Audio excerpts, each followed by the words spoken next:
میں آپ سے ایک بہت ہی سنجیدہ بات کہنا چاہتا ہوں. جب کوئی جنگ چھڑتی ہے تو ہمیں اس سے لڑنا چاہیے. اور دشمن جھوٹ بولتا ہے کہ وہ بہت مضبوط ہے, کہ وہ آپ کے ساتھ یا وہ کرے گا.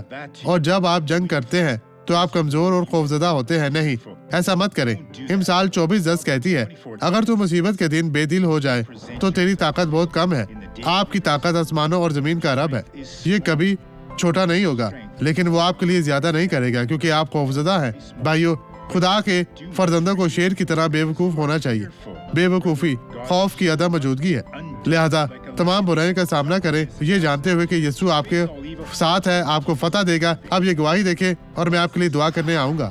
یہ مشکل تھا لیکن میں یہاں جوش کے ساتھ آئی ہوں. آپ اس چھڑی کے ساتھ کیسے چلتی تھی, ہمیں دکھائیں. اس طرح اپنے کندھے پر رکھے. اب اسے چلنے دے, چلنے دے. چلتی جائیں بہن, آپ میرے ساتھ آئیں. آپ یسوع کے نام پر چلتی جائیں, آزادانہ طور پر یسوع کے نام میں. آپ معمول سے چلنا شروع کریں. خدا کی تعریف ہو. شکریہ یسوع.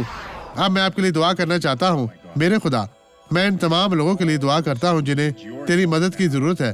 میں اس اختیار کو استعمال کرتا ہوں جو تو نے مجھے دیا ہے.